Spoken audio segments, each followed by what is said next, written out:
Joe, you've now given us the sixth Black Sorrows album. Did you think when you were recording Sonola in 1984 that it would come this far? No, not really.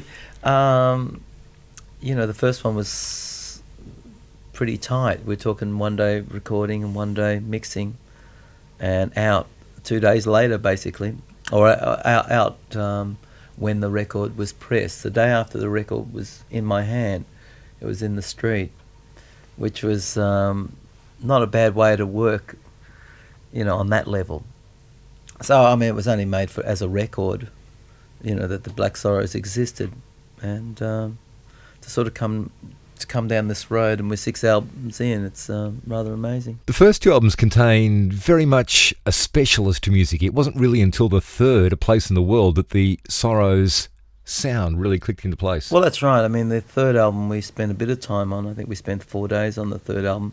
So, but also it was the start of writing for the for the Sorrows. You got to remember the Falcons, or I sort of got disenchanted by the record process anyway, just prior releasing Sonola with being on Mushroom Records and sort of going nowhere, sort of lost at sea basically, and I wanted to find something else. So getting back into the roots of music was the most obvious thing for me to do, and also if there was something that was a little bit offbeat, which was the Black Sorrows were, it's a sort of for a Zydeco band, which I was trying to sort of capture, which we didn't really capture, but we sort of didn't really play it like the guys in New Orleans, but no one was playing that kind of music in Australia, so at least they had the opportunity to sort of get something away. Joe, the one thing that needs to be said is that the Black Sorrows is one of the great inspired band names.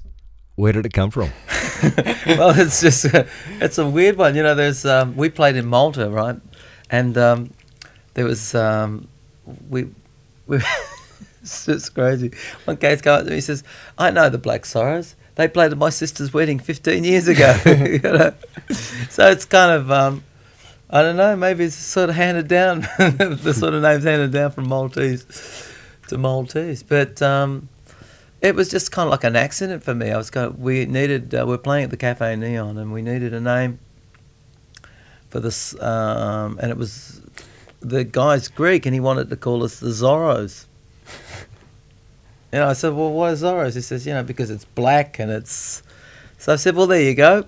Let's call it the Black Sorrows, And he says, no, yada, yada, yada about all that sort of stuff. But it ended up sort of the Black Sorrows. And he was the guy that went partners on the first 2 records, like we actually kind of financed the money together and sort of got it together that way. And he still to this day calls it the Black Zorros. But that's how it sort of came about. I just thought of, it'd make a good Zydeco name, it sort of fitted in for that kind of music, I thought. But we've had a lot of grief with the name, Not so much, I thought if we're going to have grief, we'd have it in America, but it's mainly been in Europe, they'll sort of say, but Joe, tell me why Black Sorrows? You're a happy band, And it's very difficult to explain, why. Nobody who is unfamiliar with the band really knows what to expect, and even when they've seen the band, they're often not quite sure what it is they've experienced on stage. There's a guy in a cowboy hat, a girl in a miniskirt with a violin, a bald guitarist, all playing a cross between country hoedown and happy blues. The Black Sorrows don't seem to fit into any known niche or genre. Or it takes them all. Peter thinks that we're the Australian version of the Village People, but We kind of got a bit of everything in there. We got the we call Jeff Person Mr. Builder. He's kind of like, we've got the cowboy out the front, and we've got the two girls, the two, Polynesian girls. And I think that a really great term for the kind of music we do is kind of mongrel music in a way. It's because it's the music of many fathers. We borrow from everywhere, and hoping that we can shape something eventually. But it may never come. The evolution is kind of always there. We keep evolving to another style each time we do an album. I mean, it's a very subtle evolution, but you always think, well, it wasn't quite like the last album, but we don't know why it's not quite like the last album. It's like the new albums, I think, is a lot more country and folk influenced rather than blues, which the Hold On To Me album was a very blues-based album. So we've moved off in a direction like that, but it's not straight country music, and I don't think that anybody, apart from maybe Jeff, is really a hardcore country music fan, but we all listen to a bit of it, and we all like certain aspects of it, and we all bring little things that we think should be in country music into it, without actually trying to inflict it, and bend it where it's not meant to be bent. But hopefully you end up with something that's a little different out of that. It's like taking a song like Lay Your Head Down, for instance. That's kind of like taking the country music and trying to take it somewhere else. It's not. You could have quite easily played that as a real country song, but it was kind of like adding a little something, adding your own thing to it and making it, and taking the rhythm a little bit further than perhaps what they would be doing in Nashville or some straight cat doing it, and that's. Maybe that's the thread of the, even though you can be incredibly diverse, it's kind of, that's where the thread comes with all the tracks. You can take all these elements and sort of bring them as one. There are some people who would consider it career suicide to create music that can't be easily slotted into a category. Do you think your great variance of styles could be a liability internationally? Well, I don't think it really makes that much difference to us. I mean, I think everybody, if you're a group, that's one of the reasons why you're a group. You want to sort of be successful. But I think we've all basically reached a point where we just kind of have to do what we do and hope that something comes out of that. It just works.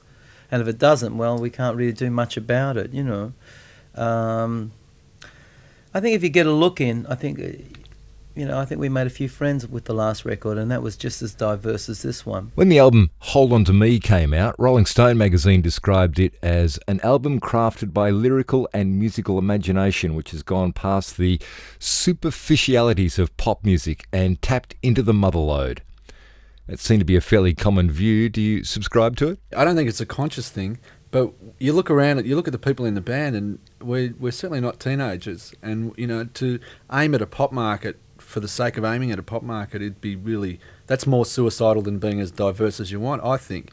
But I think that we just listen to music that's probably the great albums of late 60s, early 70s and beforehand, which were never really pop records anyway. Like bands like The Band and like early Van Morrison stuff and, just things like that were never really pop records. And our music, if anything, is born out of that tradition of music for the sake of playing music, and it's more an album thing than a pop singles approach. Like, we try and make an album that sounds like a whole album. Like, that's why we end up leaving all the tracks on, because we can't let go of anything. We make things with the reason behind. The reason behind it is the songs are here now. We've got to do them, and we're shaping, and everything kind of leads to another track. And you're doing it within a given space of time, so everybody's head's in a specific place at that time. So we do definitely try and get a little embryonic thing there that's this is our time capsule for this particular time, and the whole album is a product of that. And rather than this is a bunch of singles that we've recorded in our life and glued them all together, and there's the bonus one here and the dance mix here, and this. Not that there's anything wrong with that. It's just I don't think we could even be a pop band if we tried. We just, it's not anything that really interests us. Joe, for the first 5 albums, you were billed as Joey Vincent. Are you still Joey Vincent on Harley and Rose? Yeah, I might as well just keep it up. I think you might as well just, like it's been that way, so it might as well stay that way. I mean, the whole thing behind that was because of Mushroom Records. They had this, they didn't want me to record, but they didn't want to release me, and this was the compromise. It seems silly now. I mean, I don't think it really makes that much difference. If someone says, well, who is Joey Vincent, then I can explain. After the multi-platinum success of Hold On To Me, were you under a certain pressure in the studio to follow up with a stronger album? Oh, obviously. People are wanting more. Well, there are people who brought the Hold On To Me for a start would be waiting for this record, It's very hard on the band to sort of work, in the studio under that banner. So you had to sort of eventually just kind of let go and say, this is what we've got, this is the material that we've got, make the most of what we've got. We can't sort of look at it, and weigh it up one against the other, You have to let other people say, is there a change of the wheel on this, or is there it doesn't matter. The point is that this is what we've got to offer, and not worry about it, But even though I say that, it's always still at the back of your mind that there are people there, like the record company, and are wanting a record to sell, whereas you want to make a better record from a musical point of view, to satisfy your own needs, So that's kind of quite difficult. To meet both of those, the balance of that, There aren't too many Good Times Zydeco bands who, a few years down the line, win Best Australian Group category at the ARIA Awards. Peter, how did you react to winning that award for 1989? It was great. It was like winning the Brownlow Medal. It was like the music equivalent of that, for me anyway, because it was, out of all the awards that we were nominated for, that was the one that I really thought, if we're going to win one, I'd love it to be that one, because it's, Best Australian Band, and it sort of says the word band, and which is pretty much what we are about, which is just this group of people that goes and travels around the world and trying to take our music to those who are interested in listening to it. Whether it's 50 people in Copenhagen or a few thousand in Norway, it's just the way we are is this unit that sort of lives and breathes together. And especially last year, we did like over 200 shows and went to Europe 4 times within 12 months, and that's like, you really get this family thing happening. It's like you hate your little brother. You're all annoying each other, but basically, if anyone says anything against you outside the band, it's like we all stick up for each other. So it's great. I mean, to win an award like that for me was really, it was great thing. I just didn't expect it at all. I got a real shock.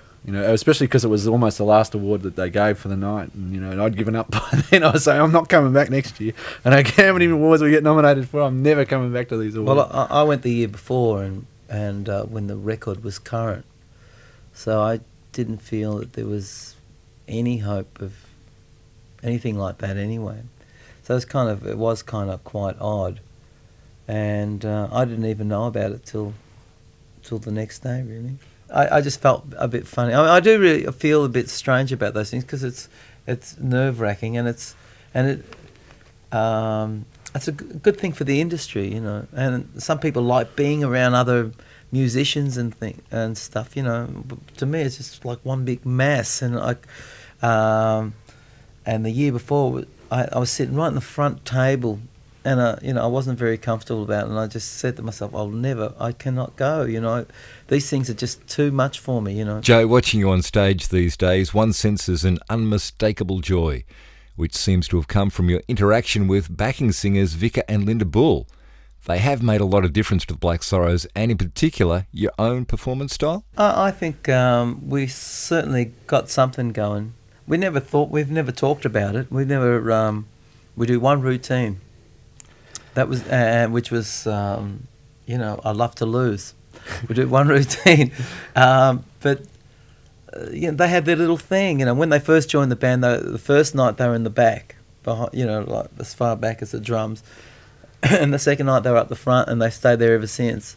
And then we did a show with Mick Jagger, and he had all these girls and things. You know how they came out and they did all this stuff, and from that night onwards, their whole act changed, for the better, and they became more involved. I mean, they joined the Sorrows for experience. They didn't think they'd be in there, and they didn't particularly care too much for the music so much. They just kind of figured that, it's a good name to bounce off, and reasonably successful, and not so daggy, sort of not. Here we are, sort of like 2 years down the line, and now there's no way that they want to leave. They've kind of. They just get, we're not going anyway. Even if you chuck us out, we're not going. Basically, they're doing a Wilbur Wilde on me, But and it has become like a real family, and they're really interested in learning, which is really great, and sort of they're developing, and so it's a good feeling. It's a good feeling on there up on stage, because it's you do your thing, and when you're not feeling too good, there's someone else going to carry for you, and Vika carries for me, and so does Linda. She comes and carries, and people can see that. So, and then when you see someone else having a good time, you tend to want to have a good time yourself anyway, So if I'm feeling down, they lift me up, and vice versa, But we haven't ever done anything haven't sat round the house and sort of say, well, what are we going to do in this song or anything. Even when we're doing harmonies, it's it's I give them sort of the pretty rough version of what I'm trying to do most of the time, and if we connect pretty quickly, then that'll be it, and that'll just kind of form itself, and if it doesn't connect, they'll say we won't sing on this one, So they're kind of they're pretty in tune with what's going down. Joe, you've been playing music with varying degrees of success for 25 years. By this stage, I would imagine that you've come to grips with the real reasons why you're involved in music and what gets you off. When you're making records, that's when it's all working for you, when you're writing songs and you're taking your music somewhere, But then if you're not doing that and you're just playing, then, it's gonna vary from night to night anyway, and the audiences vary, Some people don't expect as much as others, and some people are pleasantly surprised, and some people don't even care. They're just there for some other reason, and you just make the most of that, The best times, I think, for me anyway, is when you've got something to offer, whether it's you've got a new song on the boil, and it's you're going to keep working on that song till it's finished, and then you're looking for a new toy, you're looking for you start again, or else as a player, if you connect sometimes. That's the other thing about being a musician, you're connecting with your instrument. There's no there's real no understanding behind. I don't understand it. Sometimes I play outside myself, and that's when it's fantastic. And sometimes I play and it just, it's first grade saxophone playing, and I can't understand it. That's, so you look forward to all those really nice moments. Is recording the Black Sorrows becoming an easier process? Sometimes the best things you can do is just record, put the tape on and record. I learned a valuable lesson about recording this album. You think you can go in a studio and say, oh, I've recorded 10, 12 albums, I'm not going to make any mistakes, But the best, I think I found out the best way to record the Sorrows is that you give them the song, they don't know the song, you half know the song, you only got half the lyric, and you go in there and you just kind of do it, because it becomes kind of like the process of doing a demo and a record at the same time. And there's something there's some magic that comes from that, And because the songs that we had for a long time were really hard work. And the songs that you mentioned, I think, 90% of the songs that you thought were your favourites were all done and the band didn't know. I brought the song in the day, and we recorded that day. They fell into place. You know, they had that thing about them. You know, like they never gave you any trouble. Over the years, have you learned to temper your expectations? I mean, you're obviously not going to be the most disappointed man in the world if you don't top the charts or sell platinum every time. Well, you know, I've had a lot of records out, and a lot of them sort of haven't made it. So you get a little hardened. Well, you know, like look, they're going to, you know, this first single off the album, let's say, doesn't make it. You know, it's sort of a song that I would like to see happen. You know, but within me, I can see that it mightn't happen. So what do? You know, I mean, I just can't keep saying, there's a great track, it's gone, you know, it's finished, it's over.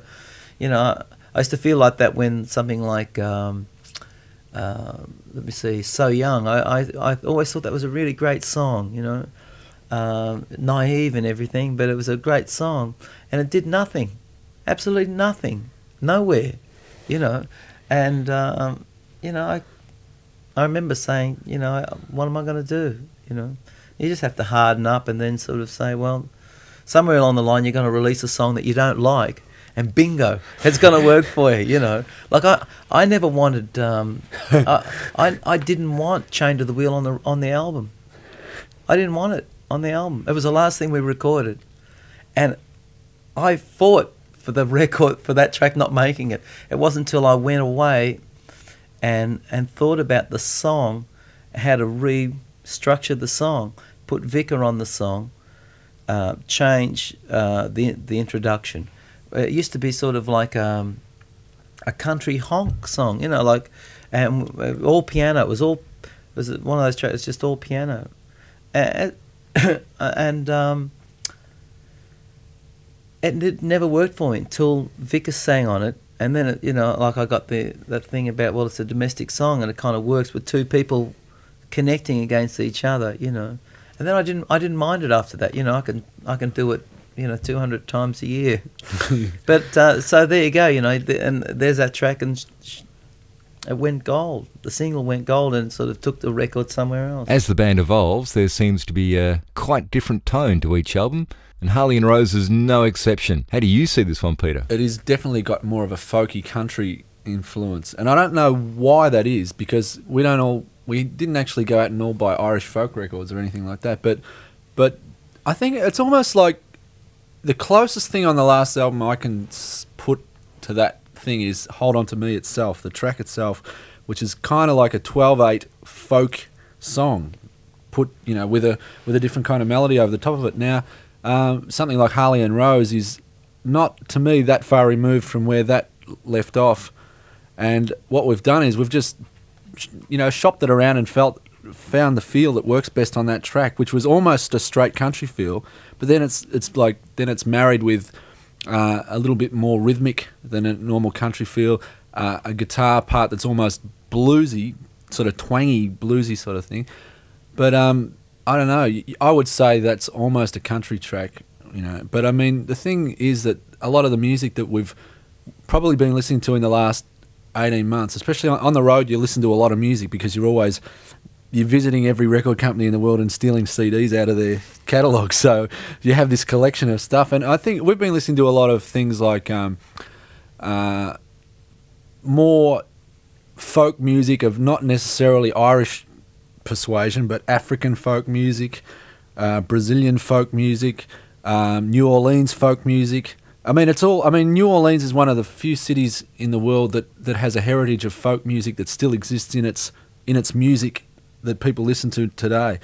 There's, you know, bands like the Waterboys, for example, draw on, you know, Celtic sort of influences in their music, and you know, but it meshed with blues and stuff like that. I think it's almost like, where can we take this music, and that seemed to be a logical place. So it was. The instrumentation in the band, we use a lot of mandolins. We use violin, mandolins, acoustic guitars. So naturally, you can either become Steel Eye Span or you become something else. You know, I mean, the instrumentation dictates the way we sound to a large extent. You know, I think also the fact that Jen Anderson joined the band just after we recorded Hold On To Me, and so we've had for, you know, 18 months, a violin, acoustic guitar, mandolin combination, or thereof, double bass. We were able to sort of work that thing, and I think we didn't have that before Harley and Rose. For Hold On to Me, even though we did use the violin a little bit, but we didn't actually have it in the band. So, and I think sort of using, for me, like I was saying, well, this is going to be our very first album that this band is going to make. Harley and Rose is going to be the first record we're all going to be playing together. Joe, one of the most important aspects of the band seems to be the creative process between yourself and your lyricist, Nick Smith, which seems in turn to borrow from some distinct influences. How does it all work? You kind of draw and write from whatever comes out. I can't explain how that happens. I get an idea, and if I like it, I pass it on to Nick, and then if he likes it, he kicks it back to me, and we get something, that's totally different to what I thought of originally. And then I'll change what he has, till we get to some sort of balance, and then it sort of works out that way. When we do something like Hold On to Me live, it's very acoustic, and I always thought that was really quite good, and I wanted to extend that, and that's kind of what I was looking for, and that's what I tried to do with this particular record. That's what was in my mind, trying to use even more acoustic, and deal with those, with what you can do with that, more so than actually trying to say, okay, you can hear it, certain influences and things like that, but you can hear it in any music. But by getting down to the acoustic things, you tend to sort of automatically become more folky, straight away. And as soon as you stick a mandolin on something, it automatically puts it somewhere else, But as Peter said, we certainly hear a lot of music. I mean, we buy a lot of records. So you've got, you're going to be influenced by something. Are you and Nick responsible for most of the songs on Harley and Rose? Well, there's 16 tracks. 14 were written with Nick. One was Calling Card was written by Wayne Burt, and Small Changes is written by myself and Larry Pollock. It's just really weird. He's quite an oddball, and a very intelligent man, and he's got his thing. He's whatever it is. I never even question what his thing is. I don't care to sort of know too much about it. We kind of got together when I had Spirit Records, and he was around, and I asked him if he wanted to make a record. He recorded Grooveman. A weird, not a weird choice. That was just a song he wanted to do at that particular point of time, and we became friends. Like working friends from that day on. I asked him to work on doing some BVs for me. I knew him before that. I knew him when he was in the Millionaires and things like that, but we never sort of got together. So and then we started writing together. I needed someone, I just couldn't bear the thought of writing something, lyrics. I just, I was writing things like Taxi Mary. Taxi Mary to me, was just a bit odd. I love the track and everything, and I kind of like it's quirky, and I love the music. And I was thinking, well, I wanted, I want something that has a little bit more of a real story behind it, not just some sort of weird thing that's, weird shapes, which are, it's good. And he was able to do that, and that's how we connected. One of the very first songs we wrote together was Country Girls, which was, I thought was a really good start. And I thought, wow, this is, I finally sort of met someone that I can sort of work with, and it's kind of better just from a working point of view, And it wasn't till this record that he said to me one day, he says, Joe, you write good songs, man. And that was it, that was the thing. It's like we're sort of moving along together, that's what I like about it. I mean, we're not trying to recreate something of Hold On To Me so much.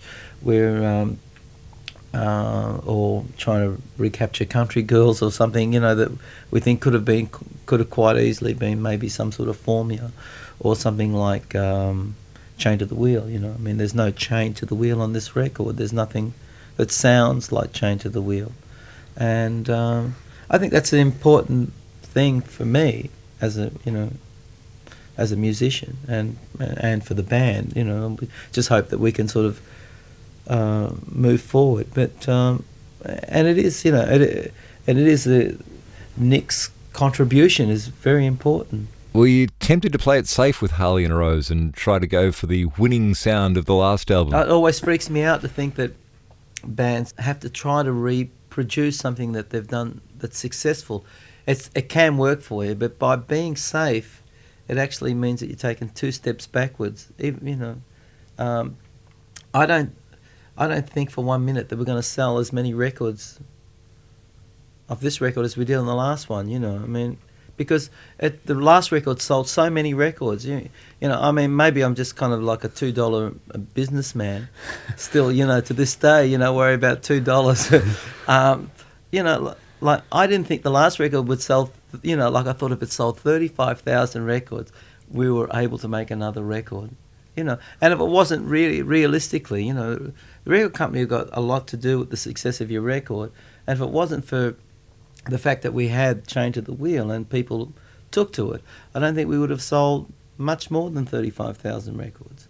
Realistically, I'm you know, like, and I think the same thing would happen with this record. I think there'll be, even though we've opened the doors for people to sort of say that they know that we exist, and there'll be a certain amount of people will rush out and buy your record without listening to it.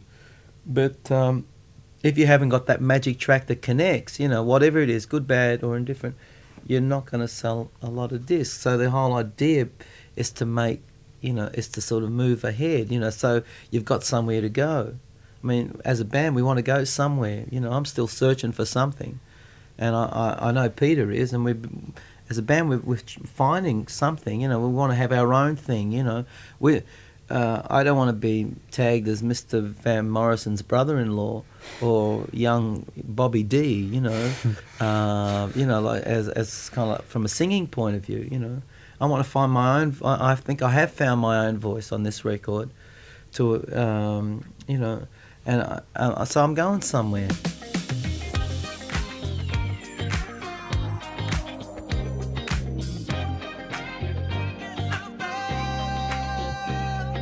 Let's look at the album track by track now, and the title track is the opening one, Harley and Rose. I was kind of at home and I kind of picked up the guitar and I came up with this idea. The next day, Nick had the lyrics for Harley and Rose. He works under an incredible amount of pressure. If you give him a lot of pressure, he'll come up with something, you know. And when we wrote, for instance, Harley and Rose was written, I just, you know, wasn't having such a great time in the studio personally. You know, it's seesaws, you know, making a record. You know, 1 minute you think it's really fabulous, and then the next minute you think, why are we here? What are we doing? You know, this is not right. I think about 5 days later we went and recorded, and it was recorded in a day. It didn't give us any trouble. You know, there are songs on the record that always give you trouble. You know, they're unmanageable for whatever reasons. You know, that one just never. Every time we put it up, it felt right. It felt good. You know, it was a good feeling. It was just something. It sounded good. I think that's what Nick said. Anyway, he said Harley sounded good. The connection there was quite good. You know, I keep thinking, well, it could have been Jack and Diane, or you know, there's been lots of songs, Frankie and Johnny. Lots of songs been written, but in the same sort of, with the same sort of format in mind. You know, I don't get that. I haven't had that much opportunity as a singer to sing a little, you know, an actual story. I like to do a little bit more of it. Never Let Me Go focuses more on Vic's amazing voice. Yeah, well, me and Nick wrote this one for Vicar just after the girls joined the band. So we've been doing this for some time, Never Let Me Go. It's a great track vehicle for her because she loves Etta James, and I was kind of trying to put it in that mode. We sort of do it more in that mode live. I wanted to get a little more sophistication on the track, and we got sort of more into that staple singers type of band track, you know, with that swamp guitar and stuff. And it's soul-y. I think she does a fabulous job on it. Can you tell us about Love Goes Wild? Well, me and Nick had this song around for a little while. We had a band called the Revelators, which we sort of do every now and then as my little. When the Sorrows aren't working, I normally pull that together and write a few songs for that, and then they end up being in the Sorrow song list. This is kind of one of them. It's it's good. It's a good track. It's kind of one of my favourite tracks. You know, some tracks work for you and some tracks don't. You know, that one kind of came home, I reckon. I can't tell you too much about the story. Maybe Peter can sort of add a little to it. You know. I think it's just kind of like a joyous kind of love song. It'll do. One of the standouts on the album is Hold It Up to the Mirror. Yeah, Hold It Up to the Mirror is just, I mean, that's a pretty melancholy track. I mean, in as far as mood goes. But it's basically just, I mean, a lot of the songs, especially a lot of Nick's lyrics are basically to do with one-on-one relationships and, you know, how people see each other after a period of being together for a while, or how they don't see each other, you know. I mean, Hold It Up to the Mirror is just one of those songs about changes that happen in your personality through whatever, you know, comes about from not doing or doing things that, you know, you do in relationships. Can you tell us a bit about Carried by the Light? I guess if there was one song that's influenced by, you know, with that Celtic sound, this one would be the one on the album, because it's got the penny whistle and sort of like gypsy type of violin, which is and a bit of accordion as well. So it's got that kind of feeling towards it. It's damn if I can remember what it's about though. I'm just trying to think. Some songs are kind of self-explanatory. Yeah, they just kind of do it themselves. And I think this is another one this has got. I mean, a lot of this is to do with imagery. Like this track in particular is strong on imagery, and it's to do with you know, being sort of thrown by the effect that a person has on you. You know, like whether it be taken to another, you know, like lifted up and to greatness, or just totally crushed by it, or whatever. I mean, this, you know, there's a lot of symbolism in this song. It's kind of got that mystic overtones of, like, as you could almost say religious overtones, but I mean, I don't know about that in particular. But I mean, it's to me, it's very folky. Like it has a real folkiness about it. Angel Street has a different vibe. Well, Angel Street was kind of one track that you give. I'll never do this again. You know, like you. When you record a track, you know, like you make a demo of it, you know, you give it to at the record company, and if they happen to like a track, of course they fall in love with the demo. It's happened a million times to a million bands, you know, and I did that, and of course they loved the track. They loved this track, so we tried to record it. We recorded it 4 times, and it just would not come home. You know, a real simple song, you know, but we couldn't get it as good as a demo. Because I think what happens is the process is that you get, when you're doing it for the first time, you know, you're getting all the parts together and you're enjoying the idea of all the parts becoming as one, you know. But then when you redo it, it's kind of like, it's like trying to make the parts fit, you know, or you're trying to get better parts or something, and it just didn't feel right. You know, it was really rough. The demo was really rough, but it sounded really good. So we finally went back to the demo, and that didn't work because it didn't sound as good as the other recordings, you know. And we finally gave it one more shot. The 5th time we recorded it, and I think we finally got a good version of a lot of hard work. The trick with that track was to try not to make it too heavy, because it's a rock track in Tempo Land, but we were trying to make it get its point across without hammering it home, without making it too sledgehammerish. So a lot of it came down to, it's got to be up there, but it's got to be gentle at the same time. So and it comes down to instrumentation. Like there's more acoustic guitars, and there's I think the only electric thing is the slide guitar, solo. Yeah, the slide solo. Everything else is dobro, acoustic guitar, bass and drums, and a Hammond organ. So it was kind of like, just try and keep it. Like it's so easy when you got a track like that, is to let it go one way, which is automatically, it becomes like the Rolling Stones if you're not careful. And the idea was to try and keep it out of there, and yet give it enough drive to make it an up track, but not hammer it. So it took a few takes to do that. The imagery in that one is kind of like down and out type rain dogs, like people hanging out at Fitzroy Street. Yeah, I like the idea of sort of, where angels live, down on Angel Street, very simple lyric, and that's pretty much what it's about, really.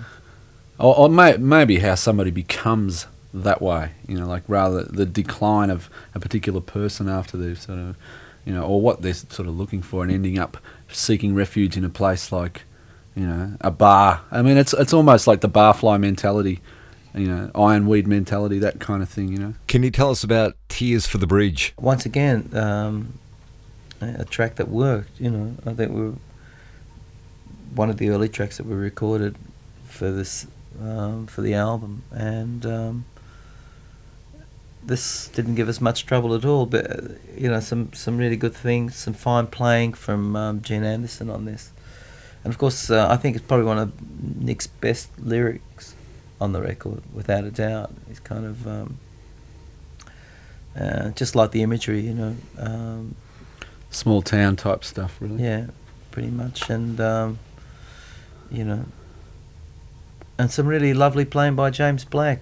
It's a really great song, and I think we worked on this one. The other thing that you've got to know about this track is the harmonium was resurrected from the grave. If you notice on the track that James is actually playing a harmonium, and if you listen closely, you can hear his feet and pushing the pedals, and he's humming at the same time. So you've got that the unusual droning of the harmonium, which I don't think anyone's actually used on a record for quite some time, especially in Australia. So that was a novel. Yeah, thing. That was the instrument of for the album, the harmonium. I think we used it on about 3 tracks. Yeah, but we don't know if it would survive the road that well. Can you tell us about the writing of Small Changes? Well, Small Changes was written just during the recording of Harley and Rose, with my good buddy, who calls me the Pope of Elwood. So I'm always in black or something, I don't know. And we kind of put this track together. It's also it's the thing about this, it's kind of like a conversation. That's what I like about the song. Once again, it's sort of one of those things that is, a relationship that's kind of, everybody has them. You have just those little tiffs, and things don't kind of go so smoothly. It's basically one of those songs. The thing I like most of all is because it's from a vocal point of view, it's kind of working sort of like a spoken approach. I like the approach to the song, and it's got a nice feel. It's a lovely band track. Soul on Fire sounds like it was a lot of fun to make. To me, it was one of the best ones to record. It was it's kind of like ambient Black Sorrows, like in it's a bit more atmospheric, but it's got a bit of a New Orleans influence as far as rhythmically goes. But it's kind of it's very what's the word? It's a spiritual type of thing, and it's but it's a very dramatic song. It's got a lot of dynamics in it, and it was definitely a favourite. And I remember when we were recording it, it was one of those days where you thought, often when you record, you're safe. You're trying to, that something's going to be, like, records are forever, so you got to not take, you got to do it right. But I remember just letting go on that track and saying, look, and had him screaming through my cans with his vocal, and just playing to the intensity of his singing on the track. And every time I listen to that track, it really gives me a lift energy-wise. But as far as what it's about, I would just say it's pretty much just about being taken up to another level of being by somebody, some inspiration from a new relationship or a person or something like that. It is a fabulous track, though. It's kind of one of my favourite songs. You know, there are some songs that just work for you. When things are cooking like that, you know, you can layer them up, and you can get that sort of the mood. You know, the mood has to be right. You know, it's a fabulous song. Is there a real story behind Calling Card? Calling Card is a song that was written by Wayne Burt. This also went down very quickly. It's kind of like a tongue-in-cheek song, really. You know. I would dare say autobiographical, but I don't know. I could be out of line here, but I think it could be. But you know, loosely based around his attitude towards life, I would say, or his own life, actually. Love Cannonball Cafe. Can you tell us how it came about? Cannonball Cafe was originally written for Linda, you know, because I wrote Never Let Me Go for Vicar, and I wanted to. The idea is to always balance things up, you know. And I always kind of believe in the balance, you know. If there's two girls and one girl's got a chance up front to sing one, the other one should do something as well. Somehow she didn't kind of like doing it. I think one of her friends told her that it was a rotten song or something, and so I said, well, you know, I kind of always liked it, so I took it back, you know, and sang it myself. But it's just a real simple lyric, and you know, it's pretty self-explanatory. Good band track on that one too. Fabulous band track. That was kind of, you know, when you're doing your job and you just have your day, you know, like Sonola was like that for me, you know. Like Sonola, something went down that day, you know.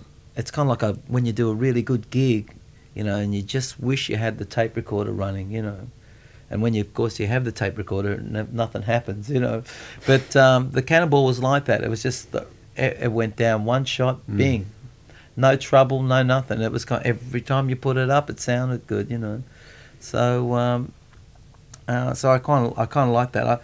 And I also got Vanetta to sing on that track as well. So she sings on that track, and we sort of do one small verse together. And she's very funny to sing with, you know, because I get very shy with Vanetta because she's my favourite singer, you know, and she's just got you know, she's got that beautiful black sound and everything. That's a great track. There's a bit more to Rise and Fall than appears on the surface. Rise and Fall is a song.